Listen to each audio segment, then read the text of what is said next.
In the history of YouTube, there have been a lot of insane claims and theories made about movies aimed at getting views and starting controversy. Jar Jar Binks is a Sith Lord, the Rugrats were never real, Snowpiercer is a continuation of Willy Wonka and the Chocolate Factory, Kevin from Home Alone becomes Jigsaw. And don't get me wrong, I love these theories, and many of them have legitimate proof to support the claim, but I also think internet culture pushes people to make insane controversial claims just to get clicks. This is not one of those videos. Now, I am not much of a gamer, but one of the games I have enjoyed as long as I can remember is The Legend of Zelda. A good chunk of the accounts I follow on YouTube are accounts that strictly provide theories on Zelda games and lore. So as a huge Zelda fan, when watching the new Apple TV movie The Gorge, starring Miles Teller and Anya Taylor-Joy, I continually felt a sense of familiarity with the world and very quickly started to draw parallels to the worlds of The Legend of Zelda. If you haven't seen The Gorge yet, here's a terrible summary of the film. Two elite snipers who are basically just bored and looking for a way to spice up their lives get assigned to guard opposite sides of a mysterious gorge. They spend their days staring at each other across the gorge, dreaming of ways to break the rules and meet in person. Eventually, they decide the best way to do this is to plummet into a horrifying mutated abyss filled with creepy crawly creatures, all in the name of love and adventure. It's like if someone took a romance novel, a sci-fi thriller, and a horror movie, mixed them up in a blender, and then poured the results into a lukewarm bath. Hey, this movie is an exquisite piece of film. You can't summarize my masterpiece so haphazardly. Oh, don't get me wrong, I like the movie. I just like explaining movies poorly. So how is a sci-fi, horror, thriller, romance set in the modern day similar to a fantasy video game series about an elf boy who has to kill an evil demon eternally through continual reincarnations? Well, the two aren't that similar thematically, but more in terms of the worlds they created. To start, the first obvious parallel is that the Gorge is just the depths from Tears of the Kingdom, an enormous, dark, misty chasm beneath the world filled with mutant, horror, and bizarre structures. In Tears of the Kingdom, the depths are meant to mirror the surface world. In the Gorge, the abyss is filled with buildings from the times of World War II and undead soldiers from that war. Soldiers from a previous war, you say? That sounds a lot like the ghosts of soldiers we see throughout the depths in Tears of the Kingdom. Now, these soldiers aren't antagonistic, but it is an interesting parallel. But in keeping with the monsters within the Gorge, we see a few monstrous beings riding monstrous horses who attack our protagonists. And jumping back to Tears of the Kingdom, we see stall bokoblins riding stall horses throughout the entire depths. One of the first things we see when Levi and Draza enter the Gorge is Levi starts getting attacked by the roots of a tree. In Tears of the Kingdom, there are gloom-infested roots throughout the entire landscape, draining Link's health.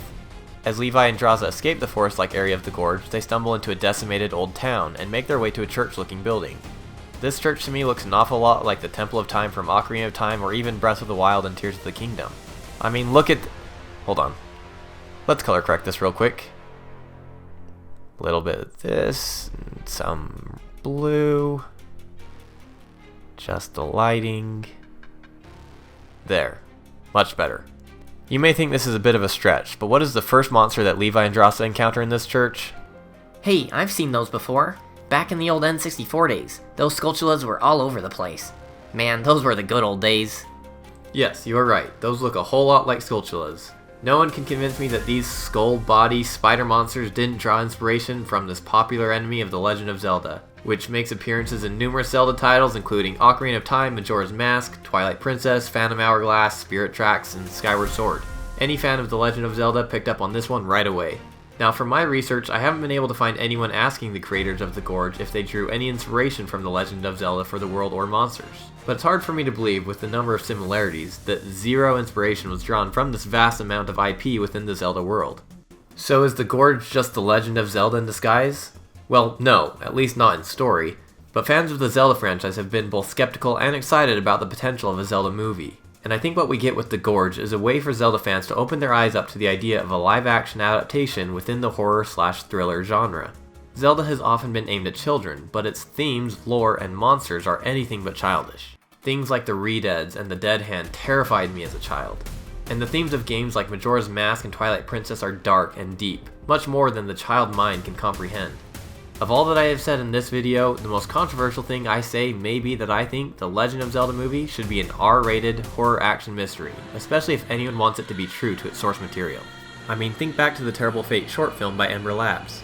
It was a horror thriller themed project based on the Majora's Mask story, and it blew up.